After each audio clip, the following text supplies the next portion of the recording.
दीदी एगो गुरु बहन बाड़ी, वो अपना गुरु भाई से अपन गुरु भाई समझता नहीं लोगन लो। हाँ, अपना गुरु भाई से कहत रही कि हम तो शिव के अपन गुरु बना ले बनी, सरकार गुरु बना लेती तो बड़ा हमरा अच्छा लगी। यह कहत रही अपना गुरु भाई से कि शिव ही गुरु हवन रौरायब जानी, साहेब के शिव के गुरु आपन मानी। शिव ही गुरु हवन रौरायब जानी, साहेब के शिव के गुरु आपन मानी। पहल नीलम के सजनवा चली न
भाई सुनो, हम शिव के आपन गुरु बना ले तू कहत रहू तो, लेकिन ये तो बता दो कि इनमें करे के का करी।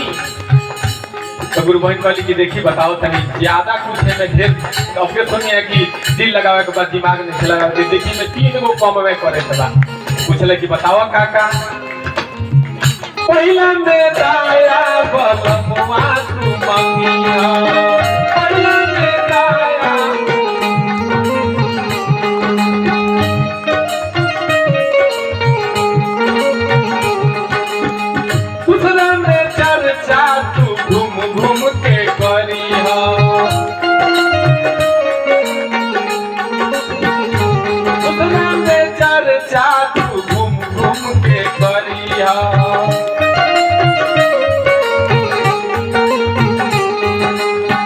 पहिला में दाया बलमुआ तू मंगिया, दूसरा में चर्चा तू घूम घूम के करिया, तीसरा में गुरु के प्रणामवा बलमुनी। चली न पे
भाई तो 3 एगो काम करब, लेकिन ई जे कामवा करे के कहल उनकर तू नाम जानत तारी, उनकरा माई बाबूजी के नाम तू जानत तारू, बता देबू?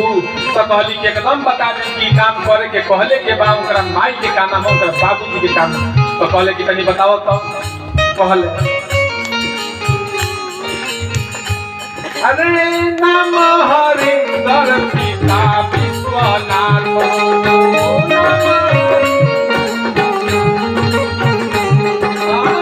नाम हरिंदर पिता विश्वनाथ हो,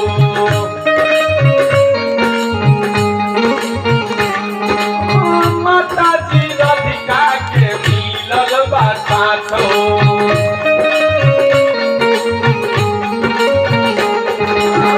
माता जी राधिका के मिलल बा साथ हो।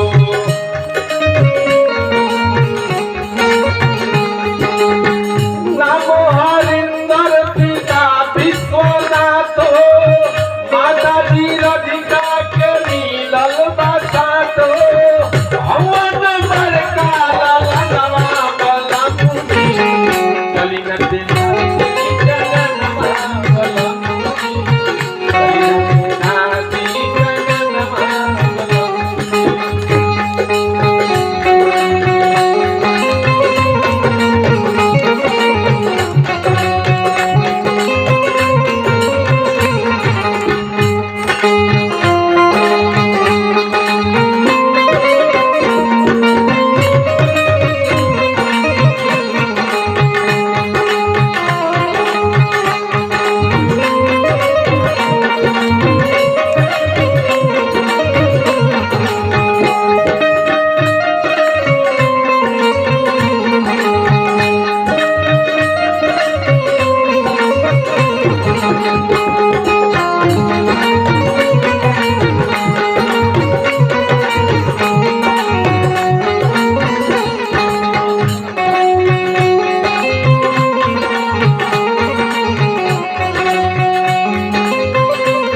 कहले कि ठीक बा, हम जान गई कि उनकर नाम हरिंदर भैया हो, बाबूजी के नाम विश्वनाथ सिंह हटे, माता के नाम राधिका हो, बड़का ललनवा हवन, बड़का लड़का हवन उनकर। एगो और चीज बता दो हम शिव के अपन गुरु मालूम का, कहिया उनकर जन्म भई रहे, कहाँ जन्म भई रहे, आ कहाँ के ऊ हो, ई बता दो हम शिव के गुरु मालूम। तो बताओ तनी ठीक बा, बता दे तनी, इहो बता दे। तारीख 31 भोर के समैया,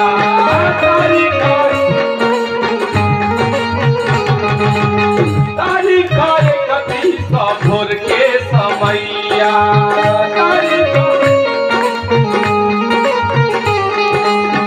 पूरा ही दुनिया में बाजल बधैया, पूरा ही दुनिया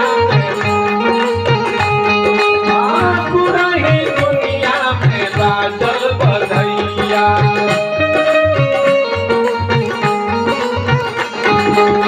तारीख 31 भोर के समैया, पूरा ही दुनिया में बाजल बधैया, धन भैले सर सर शिवनवा बलमुनी, न देना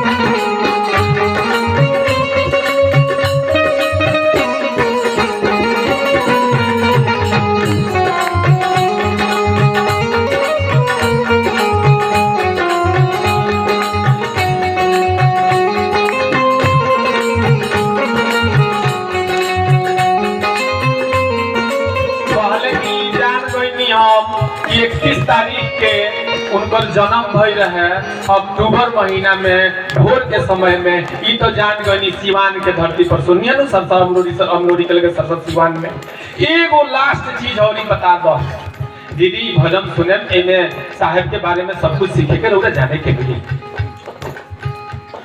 एगो चीज और बता दो कि जन्म कहाँ भई रहे आ शिव जन्म बता दो शिव के वो अपन गुरु कब मनलन कहाँ मनलन बता दे मुहम्मद शिव के वो अपन गुरु कब मनलन कहाँ मनलन ई खाली बता दो हम शिव के गुरु मान ले आज के बाद सब महादेव महादेव कहली गुरु बहन की ठीक बा इहो जानता नहीं हम बता दे किताब पढ़ रही वो चले शिव की ओर अनमिला खर रोवल वन के पढ़े के बाद फिर रोवल वन सब बात जाने किताब पढ़ने वाली तो बताओ तनी देखिए सन 74 गांगी शाम शान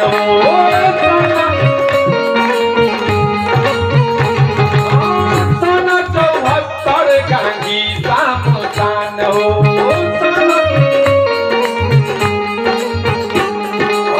साहेब के गुरु भइल शिव भगवान हो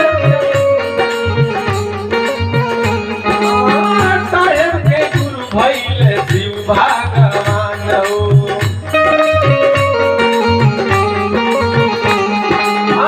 सन 74 गांगी शाम शान हो साहेब के गुरु भइल शिव भगवान हो खैलन 3 गो कसम बलम चली जब